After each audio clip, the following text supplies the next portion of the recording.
Yo, it's your boy T. Welcome back to Tea Talks, the podcast where we put the tea into talks. Grab a drink and listen on in.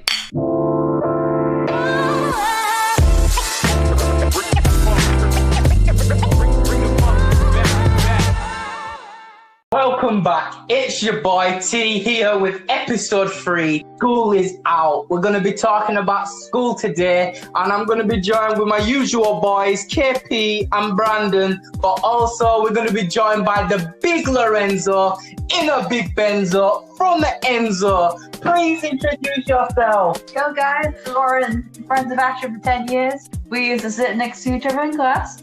Yeah. Just to know each other all the time. Mm-hmm. Best friendship. I'm at the University of Exeter doing geography, as we do. I read and do artwork and stuff. Okay, so let's get into today's podcast. Obviously, it's going to be about school. We've talked on surface level how we all know each other, but I think we should just delve into a few stories maybe that we all have. So Lauren went to Dixon's with me, and so did Brandon. Yes, sir. So I knew them separately, not together. So they might have heard things about each other. This is the first time really they're talking like this. To be fair, I mean KP met Lauren when I did my farewell tour of my friends, bye bitches, I'm becoming a dad. And I was yeah, I said, KP, could you tag along? And yeah, he kind of tagged along. And yeah, that was kind of awkward that day, wasn't it? Yeah. It was KP, I knew I was going to see a lot of, and all these people I've not seen for a year from sixth form. And basically, yeah, we all met up anyway. So that's how Lauren and Campat know each other. But we're gonna just talk about school because Brandon's mentioned it before, and Brandon probably mentioned it again in this podcast. We're just basically geeks and misfits. So we've got a few stories or two about what it was like being at school. We're going to just reminisce on that. Yep. So I don't know if you knew this about Brandon, but Brandon was responsible for why people had games on their lap, on their He was a games dealer? Yeah, a little bit. Yeah, Brandon behind that. No, tell me more. Right. I remember this. I think it's Brandon who needs to explain this. I think because it's not. I don't know how he did it, but he did it anyway. So, Brandon, games dealer. That's how I remember you. That's how we became friends. You were the games dealer. I went up to you and I said, "Got any games?" Like a boy going for his first time for his drugs, innit? So yeah. Yeah, I remember. So I just big tall guy with an afro, small little guy. And I just went up to him, and I thought he was going to tell me to fuck off, really. It was so chill. It was so chill about it. It was just yep, I've got the games. I've got the good stuff after it. Wow. So, Brandon, can you talk about that? Because that's how I think that's how I think that's my earliest memory of you, to be quite honest, is being a games dealer. Right. Yeah, that is probably my peak in life ever, I will say. That was actually his social peak. I'm not even going to be mean. From that point, right, it was just nothing but downwards.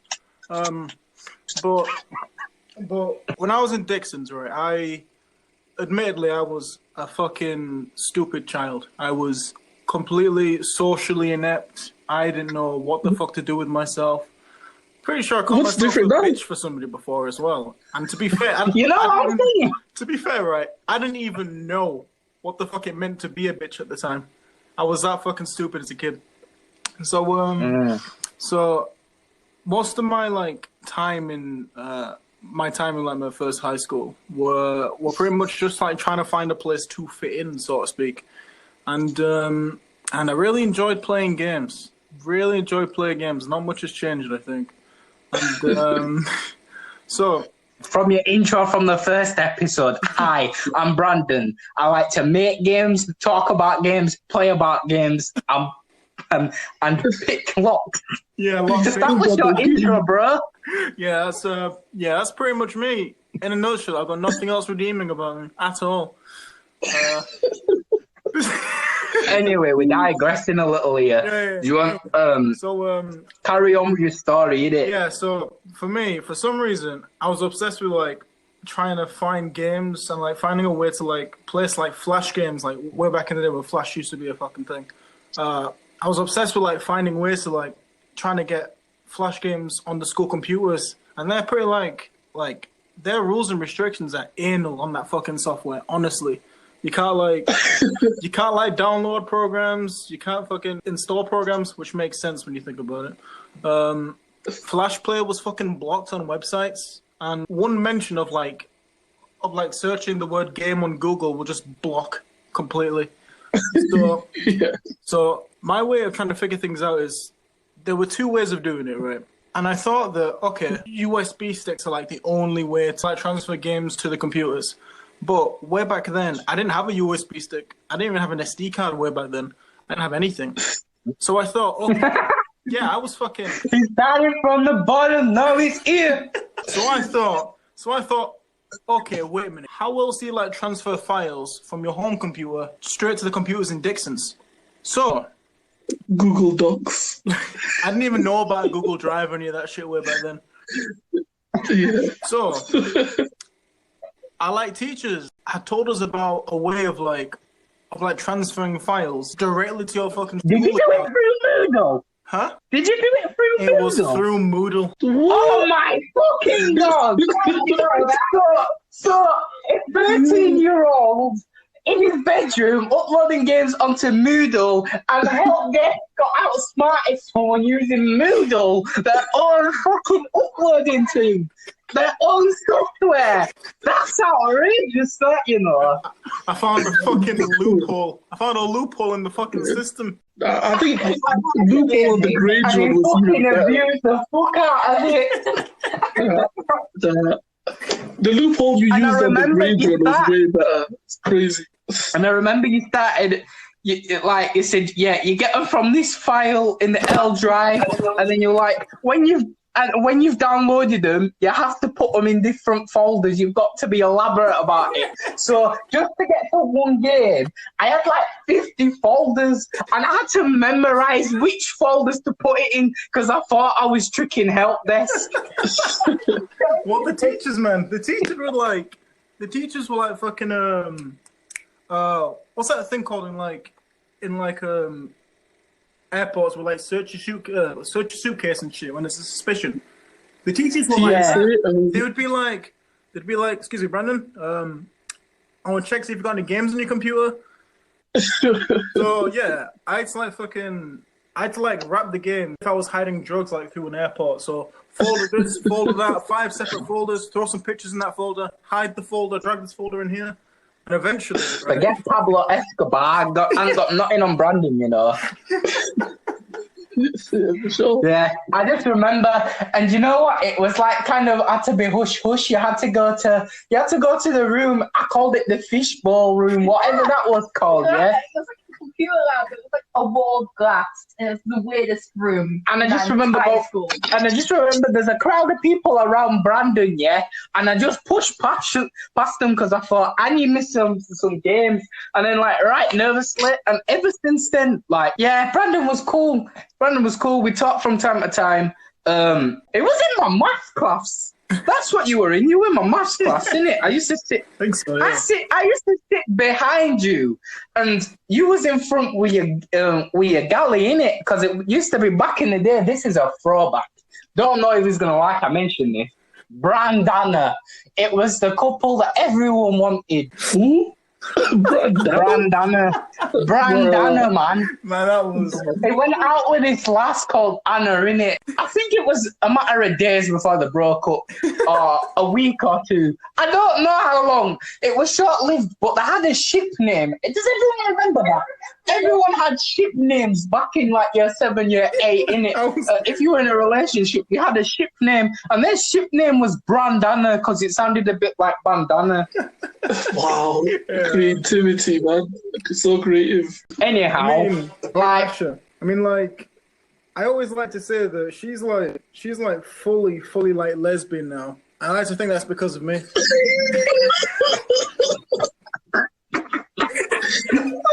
Yo, she got with you and switched teams. Yo, that one in, you know. Yo, that's a lie. He wasn't the last boyfriend she had, I don't think. Huh? Okay, that's good then. Oh, good. Anyway, yeah. Anyhow, I just remember, like, just before you, like, obviously, because you left Dixon's, innit? Before you left Dixon's, the last thing I remember is because of, like, this whole, like, Brandana situation. Me and Brandon weren't even talking, you know, because, like, it got awkward for me because, like, they broke up because of some inappropriate someone else had done, innit? And like, I was in that friend circle, and it was like, you know what, it is like, hate to say it, but Brandon was just becoming my mate, and it was like, basically, you were the game dealer. Do I stay with the game dealer, or do I stay with the same group of friends that I've had way back since, like, at least John, I had since, like, primary school. Yeah. So I was just like, yeah, I'm going to stick by them, and I swear to God, it was like me and him, the last thing I remember is me and him had an argument, and I don't even remember what it was about. But I remember insulting him for liking Sonic. Oh, bro. And like, and Brandon just fucking flips. How can you disrespect Sonic? I can't allow that either, man.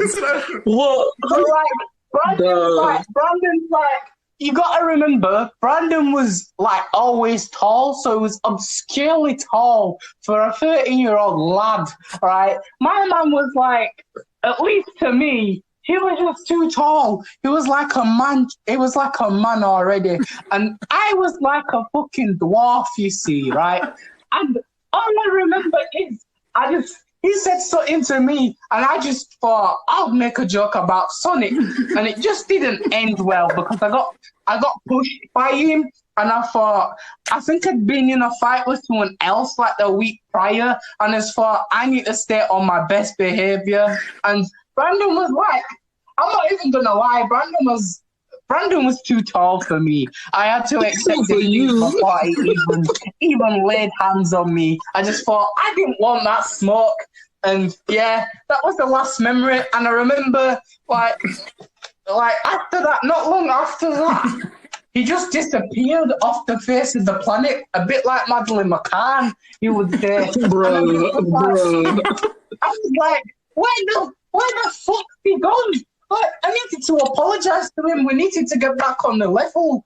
Because, he was scared of you, innit? He had to leave. Yeah, he had to run. The bitch couldn't take it, innit?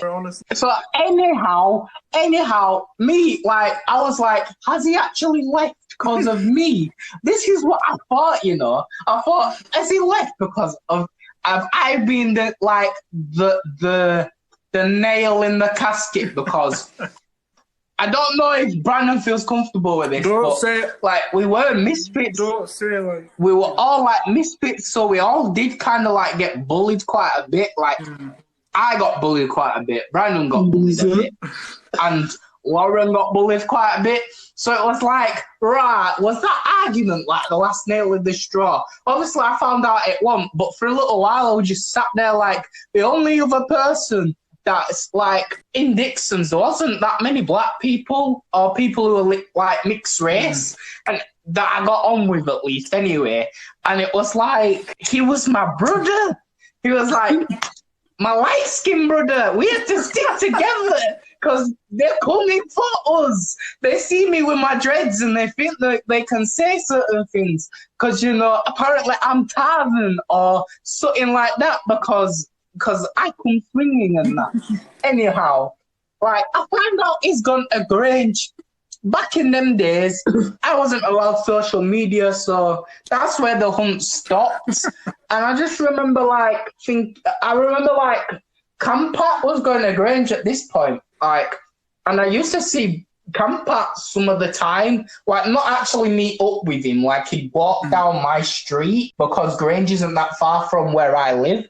And I'd say hello, and I think I I remember speaking to him about Brandon one time, and he said, "Yeah, he's all right. He's all right." Years passed by, obviously, and I'm thinking about leaving Dixon's. So I made a parody of Skepta's Lockdown, and Brandon seen it. It got back in the day. It got like 2K views. It did pretty well for someone who couldn't flow, but I think it was because of the success of Skepta, not because of me. Anyhow, he found it, and like me and him just got on like thick as thieves since then, really. And they've reintroduced me to Camper.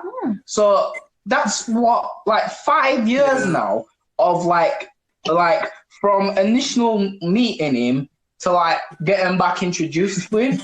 And then like Camper and me didn't get on at all for primary school. Like me and him were just not friends. Like we was in the same circle because primary school's smaller than secondary school. So it's like, yo, we're all like, it was mad. All the boys just chilled together. So it was like, we didn't get on, but we had to like just make things work. I swear, me and him just didn't ever get on. We had about 2 fights while we were there and all. Like, there was one time, me and him was playing we were playing football and we're on different sides. And I don't know, I think I fucking pissed him off because I played a bit rough. And my man came swinging at me. He was like, and back in these days, he had his fresh African accent.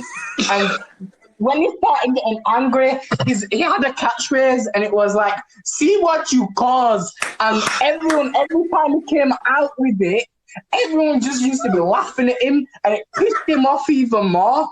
And then he licked me in front of his fake auntie, and his auntie was like a supervisor, a lunch supervisor, and she pulled me and him aside and was like, you shouldn't be fighting, essentially.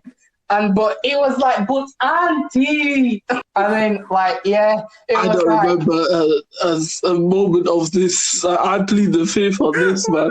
I don't remember any of that, man. I have a vivid memory of this. Anyhow, like, there was that time, and then there was this other time. I don't even know how it started. I just remember, like, me and him, we dusted it off. Me and him were just like, it was like something out of fucking Dragon Ball Z. Like, me and him just didn't give a fuck. We were just like coming at each other and throwing shit about. And my head almost went through a fucking computer screen, bro. Because, like, it was just reckless. And after it, me and him were just unshaken, like nothing had actually happened. And we tried to keep it that way, right? And then everyone was like, because we went to a Catholic school, innit? So everyone was like, oh, that was a beads fight. Like, I'm like, we got to St. fucking Joseph's primary school, not beads. There was branding it as some like beads fight. And I just thought, these lot are fucked. And like, me and him have strict parents, so we don't want them to know we'd had a fight. So I remember not saying fuck all to my dad.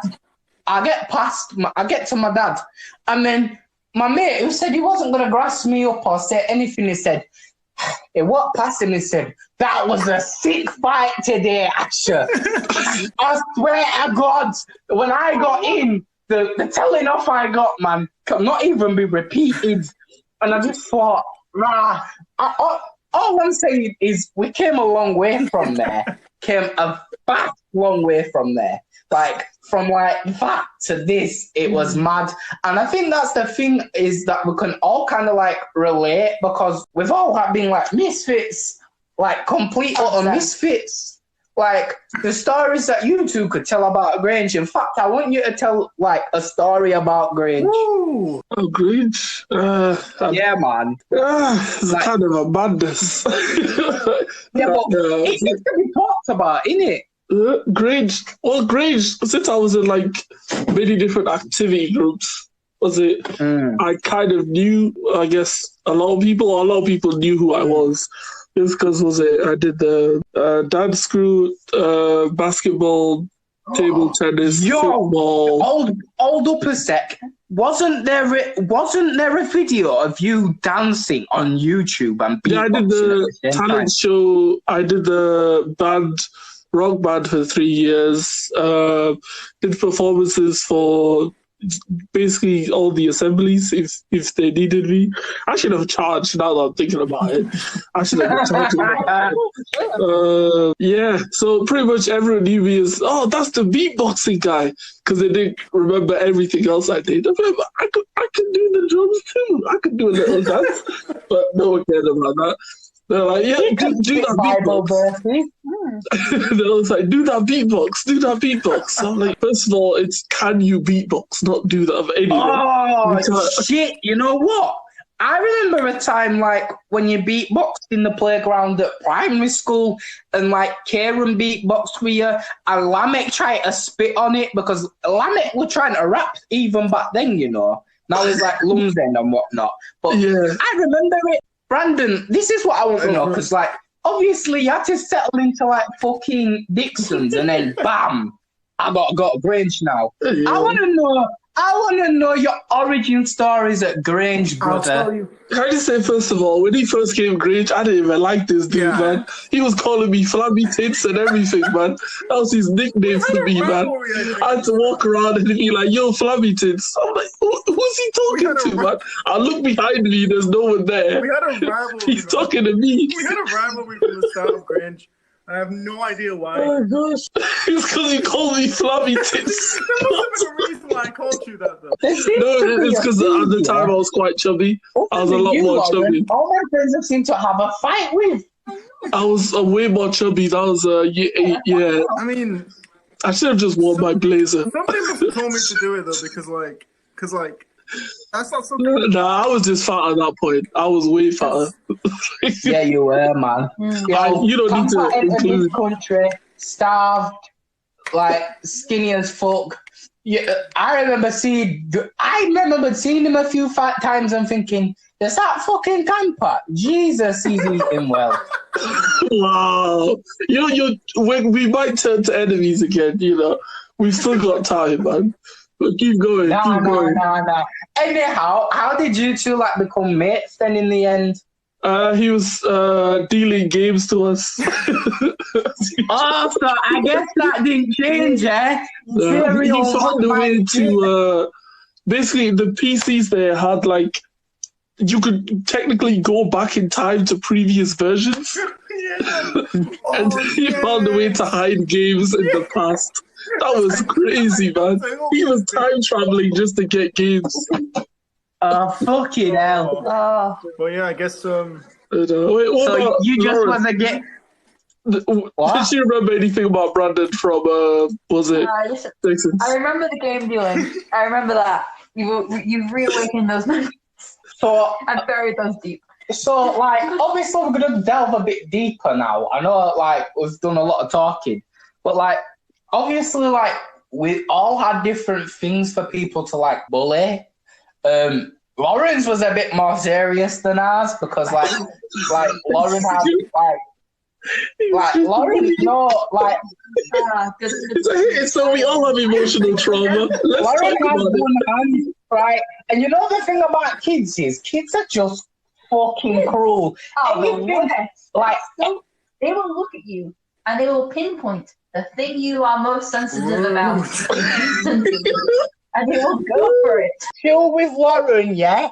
Check kids out for being, like, too loud in the library. So I'd have to go to the dickheads in the common room who thought they were all cool, yeah? And they used to cuff me out because I didn't live with my mum or because of mental illness or whatever else they could find. So the only thing I had in my, like, pocket was you all getting fucked by the same dudes and they happened to be my mate. Yeah, I spent like year 12 and a bit of year 13 doing that. It got to a point like where I had one lad in particular saying a lot of racial things, making the racial jokes and saying the word nigger over and over. I made 3 diss tracks released it in the same day about him. This was before Kendrick and Bloody Drake, yeah? Released 3 tracks about him. I mocked my own brother's mental illness and said I'll go schizo on them like him. I mocked everything, just mocked everything, yeah? Right? Because he was responsible for all these fake pages that I had up on me, like memes of me, saying there was a meme going round of a spliff in my mouth, which wasn't just edited there, and it said, I wish this was a cock. And it got plastered on all these lockers. Like, I was having to go around school picking these posters up, scrunching them up and throwing them in the bin. That's how kind of deep the bullying kind of got at school for me. Like a public attack. It was like after against the whole year. So I did some terrible things.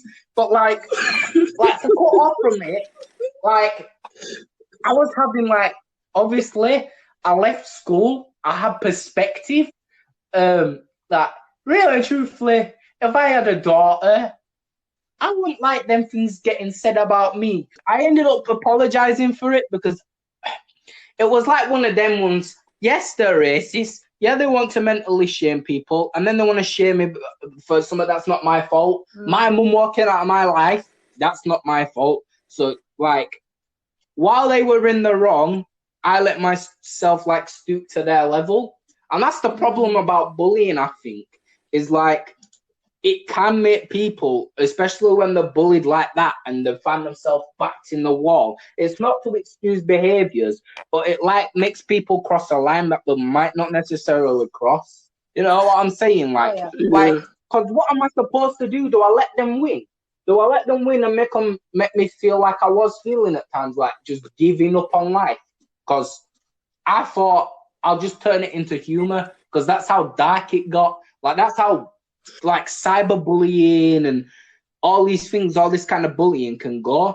But, like, when it came around to, like, obviously I knew Isaiah were coming. I didn't want these things on my plate no more.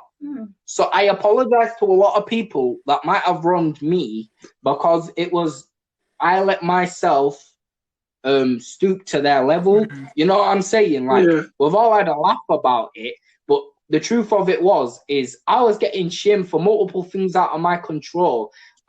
Whether or not someone's sexually promiscuous now as a grown man, I won't shame someone for, because it's your body, your choice. But at that time, when people are shaming you because you don't have a mum, they're shaming your race, they're shaming your whole identity. Too much fair game at that point. You kind of just don't. Yeah, at that time, you're not thinking about slut shaming and all this thing. But at these times, I didn't even know if it was a boy or a girl. And so my perspective of things was like, I wouldn't want them, it wouldn't matter what my daughter's done. I just wouldn't want them things saying. So a lot of things got took down off the internet, and a lot of apologies were just had, because I thought, you know, when you've got like a child, like you lot are in this position, but you just don't want any bad blood with anyone. Like, one of them things that I'm like glad it like put perspective on that kind of like time of getting like bullied. I put a lot of perspective on things that you went through too, Lauren, because I thought like I was going through my own shit, so I didn't see all the time the shit that you were going through. So once I came away from all that, it gave me actually opportunity to speak to you about all that. I remember that conversation. No, by sixth form, I was numb, I think. Honestly, you know, it gets to the point where you don't care anymore. I feel like that age, 16 to 18, everyone kind of feels like that, but depending on what age on that, you might be more extreme to that. Like, everyone's figuring out what's my next step. Because sixth form or college is just a halfway step in it. It's like you're not an adult, but you're not a child. You know what I'm saying? Yeah. So there's that, and then there's all these confusing feelings that everyone's like feeling. And I just think like, you do get lost in it all. Like, you get lost in all these petty beefs. You get lost in these emotions. And like people that you're actually supposed to be chilling with, like you, just like, it got lost on me. Like, it really did. I mean, like, got lost on Campat because, like, I stopped talking to Campat as much, like, because me and Campat didn't fall out because Brandon and us lot had fallen out. Me and Campat still talked, but like once it started getting dark for me, I just like, bam, I'm not talking to no one. Like, yeah, I get that. I will generally forget other people exist. Like, I will just go a week without talking to someone. So like fan off to just snap out of existence. But like, so it was like all these things that happened. It's like it's made me thinking like retrospect. Now that I have like the benefit of got my own child, Lord, I never want him to go through anything, any above what I've been through. That's the thing that people don't realize how prominent like certain levels of like bullying are, because people who get bullied for things that like are low-key racist or against their religion, their sexuality, or even like you, just no reason other than the ableist. And this is because parents don't teach their children about people who might be different. All right, so in primary school, I used to get bullied for liking Sonic. Like I got into so many fights, and he used to like bully me in primary school. I've seen a picture of him now, and he's fucking ugly. So I guess I won out of that. But when I was in like year 3 or 4, I had like a group of 3 friends. There was me. There was the bully's cousin actually, which is pretty weird. And it's over like really small dudes. We're all like prone to getting bullied because we're all weak, short, and not very strong. But we found this one kid who was even weaker than us. And actually, I'm not proud of this in the slightest, but we used to like bully him as well one time, just one day. I'm not saying it's good, but we did. And the reason for that is because that's what I mean. When we did, it made us sort of feel like we're not. We don't feel as weak as what we did before, so that's why we bullied him. That's why bullying is something that is so toxic, because it starts a cycle. You know what I mean? So one person's getting bullied, they then feel like they've got a chip on their shoulder. So they got that chip on their shoulder and they take that somewhere else. And that's why it's like it's a failure on parenting, because you should know what's going on you should be knowing what's going on with your kids, so they don't have a chip on their shoulder, essentially. Quick side note, I am friends with how I feel. We are chill, so I'm not a complete cunt, don't worry. No, I don't think you're a complete cunt. Like, we all grow, you know what I mean? I've said something inexcusable things, you know what I mean? And like, now looking as I'm a dad, I've got to be exemplary. And like, I'm not proud of some of the things I've said. And that's why I apologize, because it's not, you've been wronged and you can stay in silence and act like you didn't have a part to play. You can be wronged and someone could be, but what you say can also be wrong. You know what I mean? Like, sometimes it's learning, like, someone's going to say something nasty to you and you don't have to say something nasty back. You know what I mean? That takes time to realize. You know, like, because as a kid, you do care a bit more about what people think. Definitely. And like, it's more when you're like an adult. It's like now, like you said, like your old school bully, like, is ugly now, so you're not really bothered. It's like that for me. Like, everyone who used to mock me saying I'm never gonna get a girlfriend. I've been in a relationship for 4 years. I'm engaged, and I've got a kid and a house. I've got what y'all want already. Let's go. Y'all are playing catch up. People can be like, "Oh, Asher got someone pregnant by accident" or whatever.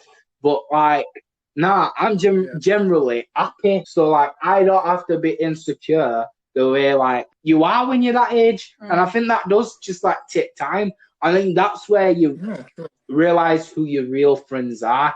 It's not about how many friends you've got. Like, if I could go back in time, that'd be the one thing I wish I would have told myself. Like, yo, Asher, it don't matter about how many. You need to stop trying to make more friends.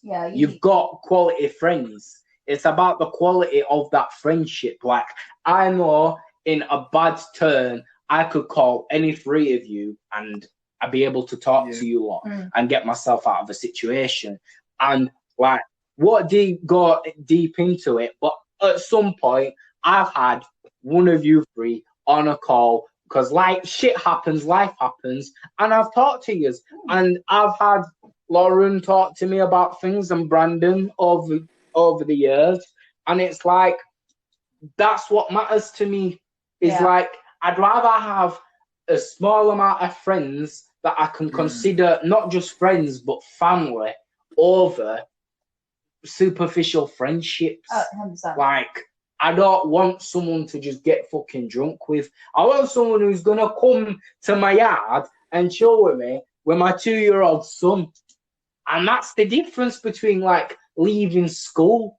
Like, obviously there was some really good times at school, like funny times. Like, obviously talked about like Brandon being the game dealer, both at Dixon's and Grange. We can reminisce on school memories, but it's what comes after. Yeah, it's what comes after. But I have to let Campat know. Campat, even though you didn't go to Dixon's, you were the most popular person at Dixon's. What? How? People who didn't even know you was trying to get me to give you their number. Everyone knew the name Campat. And it was because of that infamous song we did together. We did a Test Me cover, and you were on that. Oh, I completely forgot about that. You deleted it, right? You forget a couple of Grange man hopped from Grange after year 11 to go to sixth form with us. And I feel like that's where your popularity came from. I mean, obviously, the people who came from St. Joseph's and went to Dixon's, they knew about you too. So, like, everyone was like, yo, KP's man, that beatboxes is sick. I just thought you needed to know that you were very loved at sixth form in comparison to me. So I was like, why is Campat on the track to this dickhead kind of thing? But I just thought you did this.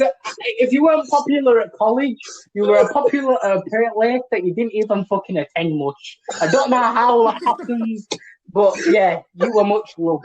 I feel like I should have gotten Dixon's in the way you talk about it, because it sounds insane. It sounds like one of those American high school TV shows. Like, I don't think... But it was. You know what it was? I want to say this.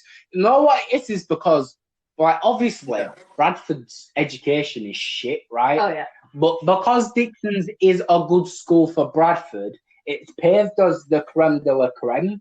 So if you get into Dixon's, apart from the people who get in because they can dance, which is only a rare few, most of them are the little geeks in your school. And what happens is they get an ego and arrogance, and they think I'm smarter than. It's a pissing contest of who's smarter than who, and that's what it was. That was like the culture of Dixon's at that point. And I was like, oh, look at me, I passed the test to get in high school. Woo!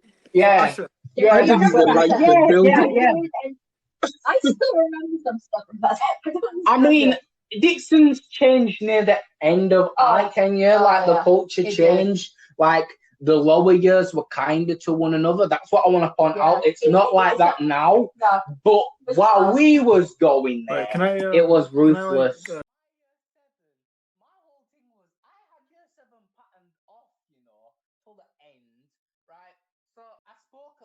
To Brandon on and off. I didn't really chill with people in my year, really. I chilled with like older kids because my older brother went to Dixon's before me, so a lot of people actually knew who I was. So I just chilled with older kids because I figured, because I went to school with my boy Kieran, and me and Kieran had a fight before we went to Dixon's. So I used to chill with like these guys, and it was pretty smooth sailing. And I seen Lauren, and sometimes I chill with her because people were pretty savage with Lauren because they didn't know what to fuck. Like, I don't even understand it. Parents need to like to teach people, like, because just because they seen that she was a little bit different, it's just like she'd eat lunch on her own, and it was so annoying. So it got to a point like in year 7, someone had called me a nigger. Bruh, straight to it, man. Yeah, I think at least in mine they were a little bit polite with the racism. Someone, I'm not gonna I'm not even gonna name drop who it was because it still pisses me off. During formal time, yeah, this is what I get said, and I flip the fuck out. I never fucking picked a chair up and threw it over my head. I literally slapped a chair across the room, and everyone made out like big ashes. Picked up a chair and tried to throw it at someone. I actually didn't. I just packed it out of my way and walked out the classroom. I don't know how it changed into like that. And it changed into this like Asher's got a kill list. And then no one wanted to chill with me anymore because Asher's a psychopath. So you walk around like Wolverine or something. Lauren, like the disabled girl. And I'm like, yeah. And I got to know her. And I showed from no one until this point. I'd like to remind you. Yeah. Absolutely. And there was so much stigma just because she had one hand. And I just never understood it. I don't understand either. Teachers will come up to me. Try to be the minority. It wasn't just students. No, but it was cool because we used to hang out all the time. She became like one of my best friends because it was like, yo, us loners who go to the library need to stick together. You feel me? Like, yo, once you have one rumor about you, it's like the cheese touch from Diary of the Wimpy Kid. No one wants to fucking go near you, man. I do not know what rumors were about me. I don't actually. I don't think there was. I just think no one talked to me. I just think people were so cruel and ableist that they're thingy.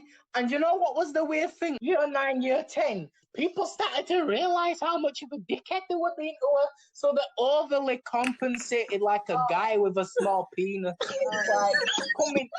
started coming up to her and like, oh, I'm not a bad person. Come chill with me.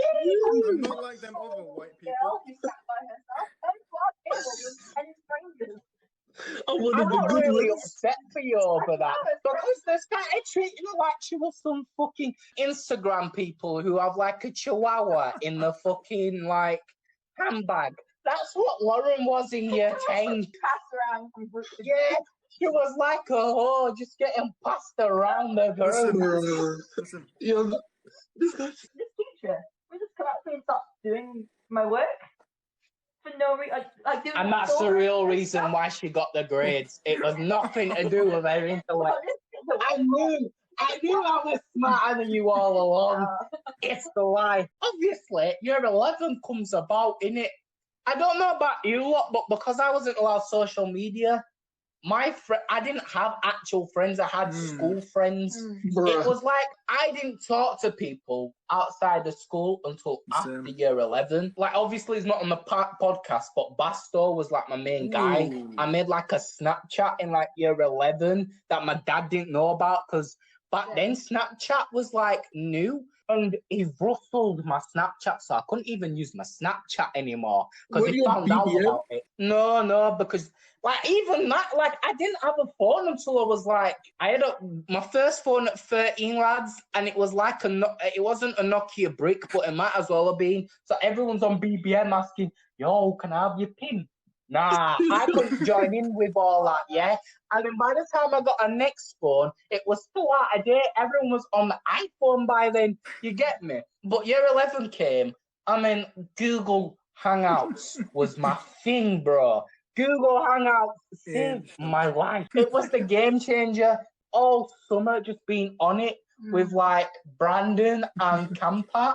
And they were the days, they were the days. With you with the social media stuff, right? Okay, Lauren, was it the same with you where parents wouldn't let you have it? Oh no, they let me have it. It just limited. Knew what I was doing on it. But that's worse. Really mine. You know?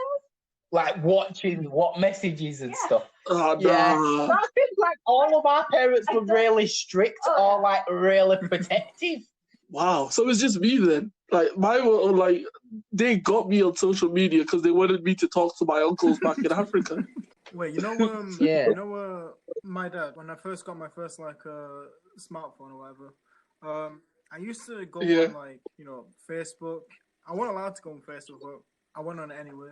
Snapchat, Instagram, Facebook Messenger. He even had like fucking Bebo at one time too. Pretty much just like message like random people and make friends and shit online. But my dad like once in a while randomly would just like go on my phone and go through everything. And because, you know, I was a horny 15, 16-year-old, obviously few porn tabs open, and I got absolutely plastered. I wish. Oh, God. Jesus. Incognito is your friend, sir. Yeah. It's your friend. Yeah, it is.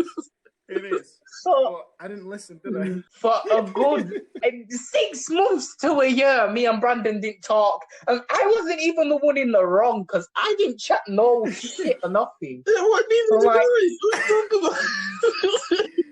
like, I don't know if you I'm dislike putting you under the bus, Pampa. Anyhow, so during like that period of time, I had to love peace and quiet. Yeah. I had like a dark, like, things kind of got sinister in sixth form, lads. Like, someone went out of their way to, like, make fake accounts. There was a fake Facebook account, fake fucking Instagram, a fake Snapchat, and a fake Twitter. And it said, I'm Asher the Kenko picker. I like to pick Kenko and cotton. Also, my dad likes to... I like to take it up the arse from my dad. It was along them lines. So things were not nice for me. I got to like a dark place. Like light skin dark. I knew you were going to make that joke. So I thought, I'd done anger management at this point and all sorts. So I was like a reformed character, yeah? So I got told when someone like bullies you, like deflect that into humor. So I thought, I know my flow's shit. I'm just going to cuss people out on a trap. So I just spent my entire time slut-shaming people for year 12. You know, he brought out the misogyny. I just thought, y'all want to get racist, I can get misogynistic in here. Like, I just thought, you got fucked by 3 people in the same day. You got fucked behind a church and in a car in the same day. You exposing yourself. Someone else in the fucking music room. And I'm coming for you. Because if you're going to come and attack my character for sticking up for myself, then I'm going to come after you lot for things that are a lot more shameful than me. And then there was like, the only thing that could ever clap back was with Asher hasn't had a girlfriend, and I'd always clap back because I'd catch chlamydia if I had one. There's a question, Lauren. You were there through this phase, right? Oh yeah. Yeah. What was it like for you? What did you think of all this? You know what it is you were pretty supportive, to be quite honest. Yes, Lauren. No, it was quite funny and stuff. Yo, at the time, yeah, you have to remember at these times, yeah, this shit's not on the internet anymore because I'm a grown like ass man now. But you know them times there, it was like people want to say things to me and disrespect me the most. This was pretty much half the year saying shit about me. I ain't got no one vocally sticking up for me. So I'm thinking, yo, one man and the thing what annoyed them is because this one man just persistent with it. Persistent. Like, I just didn't give a fuck. Yo, you want to say I'm fat? Cool. So what? You want to say I can't rap? I'm still calling you. I'm still hurting you with the truth. You want to shame me? I will shame the entire fuck out of you. That was like my way of thinking back then because my man's getting told that he's getting raped by his dad. His brother is a psychopath like his dad. I'm getting told I'm a psychopath like my brother because my brother did time in Linfield Mount, and there was like an article in the Telegraph and Argos saying man hears voices of God. So people used to mock me, saying, Asher, can you hear voices? For those that don't know, Linfield Mount is a mental hospital. Yo, for the rest of you who went to know Dixon's, about all that stuff that just happened. was Dixon's that I bad, only knew guys? about the songs you were making, and that was it. I didn't. So Again, I talked to no one, so I didn't know anything about So- stuff that. so Lorenzo was an innocent bystander, right? But I used to get hurt and listen to it before I released it. I was Moment like, approved. I said, yo, Lauren, I got so much smoke today in the common room. I'm gonna be honest, that didn't change while we were there because basically I was deputy head boy while all that shit were going on, lad, and I remember it culminated in the culprit of the posters, the social media shit, and all that coming in thing because he was upset about me clapping back with the diss tracks.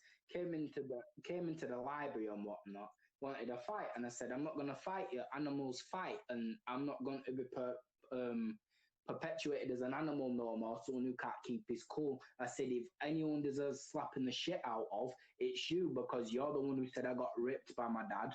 You're the one who's mocking my brother for being mentally ill, and you're mocking my race. And like, I'm not here wanting to fight you. So basically, like, at that point, it gathered quite a lot of attention, and teachers started to see, and they tried to keep me from not, for baiting them out. Because everyone knew I'm deputy head boy, and I just said, look, I've been here for, at that point, from year 7 to year 12, how long is that, would you say? A good 5-6 years. And I just flipped and said, there was a time I was threatened with a knife in class. You didn't search his knife that day. You gave him a warning that they're going to search his, like, they warned him they were going to search his fucking Bag. locker, and it's like, you should have searched him there and then, and you would have found the knife. And it was like, and you told, and they made it obvious that it were me. It's like, you could have got me stabbed. So I said it there. I said, you haven't stopped anyone being racist to me. You haven't stopped nothing, and I'm the deputy head boy, and you want me to come with you. At that point, a lot of the teachers were more upset that I've said that than what he's done. Bro. Like, this boy's set up fake accounts proclaiming to be me. Jesus. This guy's mocking my race. This guy is doing things that you can get arrested for, and you bring me in a room and I'm getting told off more. You're telling me, look, we want you to take a break from being deputy head boy. Yeah. I resigned from being deputy head boy because I didn't stand for that. Like, because I want a school that tolerates no bullying. Like, you were more bothered about how you looked than the actual problem. Oh yeah, You address the problem, and then you won't look any kind of way. And they'll put like big posters on the wall, being like, "This is like this anti-bullying, anti-bullying school." You've heard accounts of people getting bullied for their race, being bullied for having a disability, just being bullied for having different interests, and parents complained, and they said, we're going to do something about it. And I can be honest, not enough was done. Like even you, Brandon, like, we won't get into how you ended up at Grange, but the fact it came to that wasn't a failing on you, it was a failing on them. You know what I'm saying? They would blame the child. Like, that don't make no sense. Especially it's a thing. And this is a place that's supposed to be well equipped and all, because they had something called, I don't know if Grange had it, but we had something called individual needs. These were qualified people that have done psychology, worked with people. They were trained to deal with this. They were trained to deal with this, yet they weren't utilised. I'm not going to blame that department, because I fully don't think they were utilised. Absolutely. They were just there as a showpiece, really. You know what I mean? Yeah. And I feel like now I'm kind of like glad sometimes we're in this kind of age where people have to be accountable, because it's like maybe if that would have come a bit sooner, some of the things that did get said about me, Brandon, you, even you, Campa, like at times, like they just wouldn't have got said. Yeah. Like people would have knew not to say them things. You know what I'm saying? Like people, and I don't want to say it's people knew that didn't know things were wrong, because let's scrap that. People know racism, ableism, and all that kind of thing is wrong. It's people weren't being held accountable. Back in the day, you could just say whatever, and it was like, say whatever, do whatever, and that's fine. It wasn't fine with the person that it happened to, but to everyone else, fine.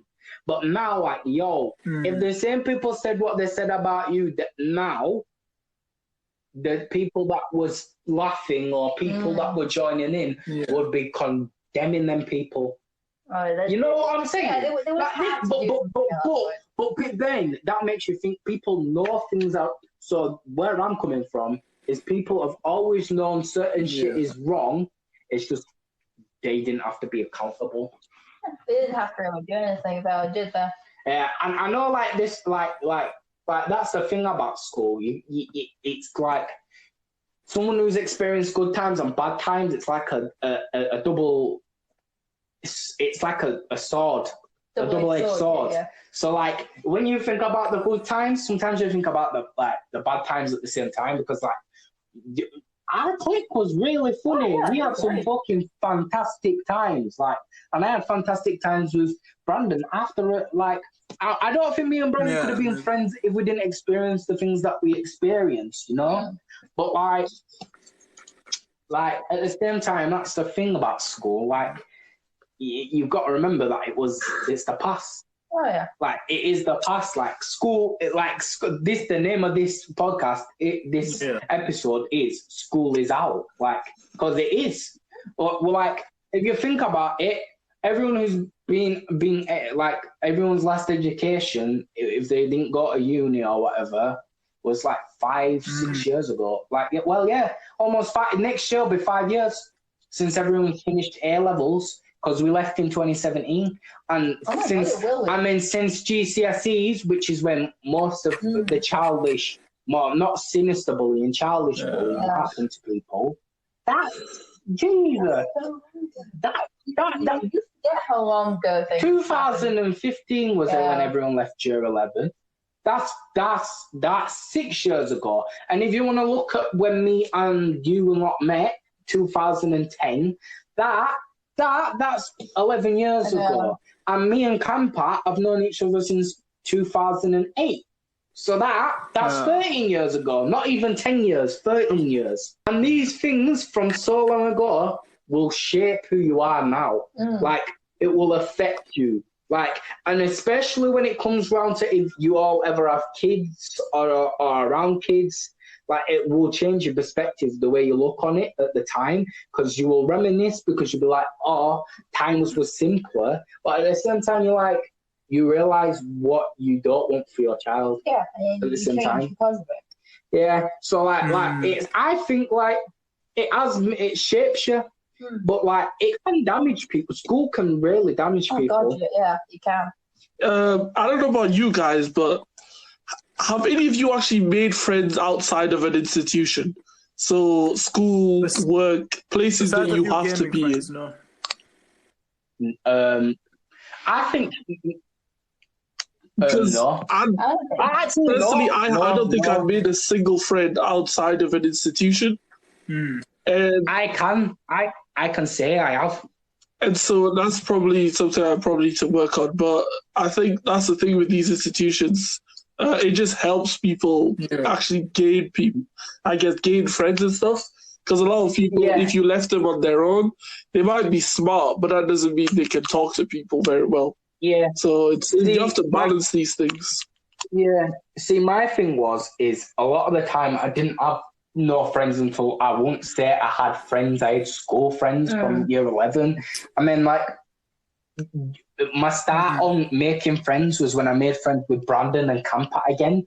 outside of school, because me and Campat weren't friends in primary school, so we like had to put that behind us. Like, and we did because it was like childish shit in it, just like two kids just whatever. It took even like having my child where I don't have that many friends now. It took me that to seek like looking for friends, and that's where like I met people like Ignacio and Jay. Like they weren't like people I've met at school. These are people that I've just like found on Facebook and I'm mutual friends with, like old mates like Kieran and that, and we've like hit it off, and then like I've done like little things together at like That's North and a few other things, and I think it's like it's a blessing and a curse. Like if I had been bullied, then I wouldn't have seen the need to seek friendship. Yeah. So I wouldn't have. So I wouldn't have looked outside of institutes for that. I'd have just had friends in school and then left, and then went and made new friends at work or new friends in the next place. And then they kept doing that until a point where I'm not in an institution and I wouldn't have had no friends. But like getting bullied, realizing like, yeah, institution into one, make friends outside of school, and having a child makes you like, it makes you want to have friendships. So I feel like that's where I am. But like typically people who are bullied and then told by their parents the argument of focus on education and not friendship, that actually ends up making them kind of socially inept. Yeah. Like struggle socially. And I think that, I think now, like, we're in a time where people are very aware of what them effects of certain things are. So, like, I would hope when it's time for him to go to school, like, it'd be dealt with. I think that's what everyone needs to, like, kind of take from this episode is, like, it's good to look back. One, because you've got memories and you've got good memories, but it's good to look back to get perspective on, like, the now. Next time that we do an episode, we're going to be still talking about, like, school in a way, and it's going to be, like, a nostalgia series. So next time we're going to be talking about, like, the music like we was listening to at school. If you did like what you listened to, please comment on YouTube, comment on Anchor, and when it finally fucking gets on Spotify and fucking Apple, when they fix their distribution up, do it on that. Share this thing, because we're going to go big. Anyway, thank you for joining us, Lauren. Thank you for having me. It's been really good. I hope that we do it again sometime. Oh, we've got to. It's nice to speak to you again, Lauren. And you too, I'll probably see you in the next one, you know? Yeah, you too, man. You too. Thanks, guys, for listening. Hope you enjoyed our conversations. And see y'all next week, motherfuckers. Hit subscribe.